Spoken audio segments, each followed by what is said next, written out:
If you've lived through a stressful life event, like a move, a job change, trauma, or a pandemic, you may have noticed it can mess with your sleep. Stress, shift work, chronic medical conditions, like liver disease and arthritis, alcohol, caffeine, a hot or uncomfortable sleeping environment, and exposure to bright lights, like your smartphone or laptop, too close to bedtime can all disrupt a healthy sleep schedule. Stress is definitely one of the most common factors. Stress triggers a series of reactions in your brain and body to put you in a state of hyperarousal, or being on alert.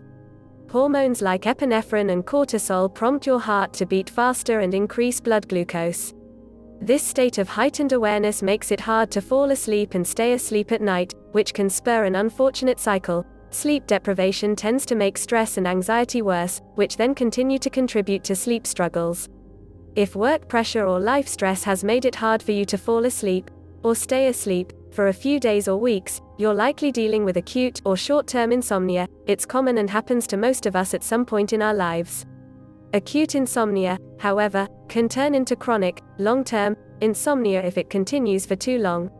If you struggle with sleep at least 3 nights a week for a minimum of 3 months, doctors would classify your insomnia as chronic. The problem is that you condition your body to get accustomed to those sleep struggles. So even if the initial stressor goes away, you still associate trying to sleep with being stressed, an association that can be tougher to break. Consult your primary care physician or a sleep medicine doctor if your sleep problem persists for several weeks and is affecting your work, school, mental health, and/or personal relationships. Chronic insomnia is more than just frustrating, it also raises your risk of high blood pressure, heart disease, diabetes, and cancer. And insomnia is closely related to anxiety, depression, and other mental health conditions. In general, if you start to struggle with sleep, the idea is that you want to break the acute insomnia cycle with good sleep habits before it becomes chronic. But do be wary of remedies that are purported to help with sleep but that may not work. Here's what to skip. 1. Alcohol. It may help you fall asleep, but you won't stay asleep. A glass of wine or shot of whiskey may help you relax before bed, and allow you to fall asleep faster. The problem is, you probably won't stay asleep. Alcohol makes sleep more fragmented, so you wake up more often during the night. Research shows that drinking alcohol before bed disrupts your body's natural patterns of cycling through light sleep and deeper, more restorative sleep over the course of a night. After drinking, you end up spending more time in light sleep, which doesn't provide the same boosts to memory, mood, functioning, and cognition that deep sleep does. This may help explain why using alcohol as a sleep aid is associated with greater daytime sleepiness and can increase your risk of accidents while driving, at home, or at work, according to other studies. Alcohol can also worsen obstructive sleep apnea, a sleep disorder in which your airway periodically narrows or closes while you sleep, which temporarily cuts off your oxygen supply. Alcohol further reduces muscle tone, meaning the throat muscles become looser, which can make sleep apnea worse. 2. Allergy medicine. It can cause bad side effects. Over-the-counter allergy medicines like Benadryl contain diphenhydramine, an antihistamine that's used to treat sneezing, runny nose, hives, watery eyes, and other cold or allergy symptoms. Diphenhydramine is also known to cause drowsiness. Though you may be tempted to use the medication as a sleep aid because of this effect, the evidence suggests such medications don't actually improve sleep. Taking an antihistamine like diphenhydramine had no positive effect on self-reported and objective sleep measures like sleep onset latency, how long it takes to fall asleep, sleep efficiency, the percentage of time spent asleep, or total sleep time.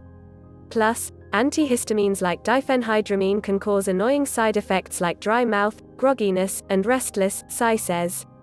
And in older adults, they can cause dangerous side effects, including confusion, hallucinations, blurred vision, rapid heart rate, urinary retention, and nausea. 3. Sleep trackers. They don't tell you anything useful about your sleep. Sleep trackers like Whoop and Apple Watch may sound like helpful tools to improve sleep, but at this point, sleep trackers can only tell you how well you did, or didn't, sleep, not how to fix bad sleep habits. If they were able to give more targeted feedback, then they would become useful, Zeitzer says. If your tracker could pinpoint possible reasons for your insomnia, by telling you things like your bedroom is too hot or you were eating or exercising too late in the day, for example, you could use that information to create better sleep habits. But right now, they don't do that. 4. CBD. The data aren't there yet thanks to its calming effects. Cannabidiol, CBD, an active ingredient of cannabis, e.g., marijuana, is commonly used to treat anxiety and insomnia. Whether it works or not is another story. Note that most CBD products haven't been approved by the Food and Drug Administration, FDA. To date, the agency has approved only one drug, Epidiolex, which contains a purified form of CBD to treat a few specific seizure conditions.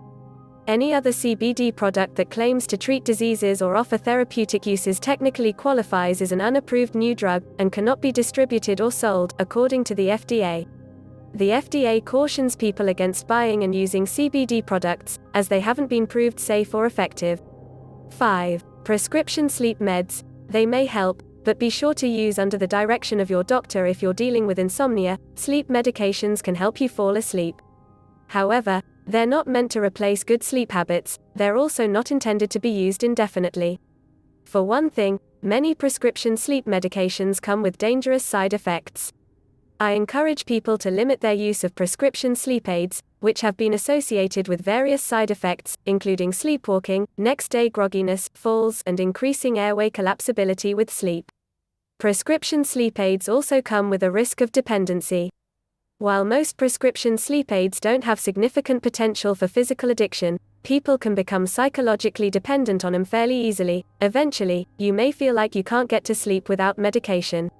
Some people may also notice that, over time, the sleep medications become less effective, or that they require higher dosages to be effective. They are generally recommended only for short-term use, 1 month or less, Gehrman says. For helping you maintain a good sleep routine during a time period of temporary stress, if you're worried about losing your job due to the COVID pandemic, for example, prescription sleep aids may be a good short-term solution, he notes. But remember, as goes for all prescription medications, they should be used only under the direction of your doctor.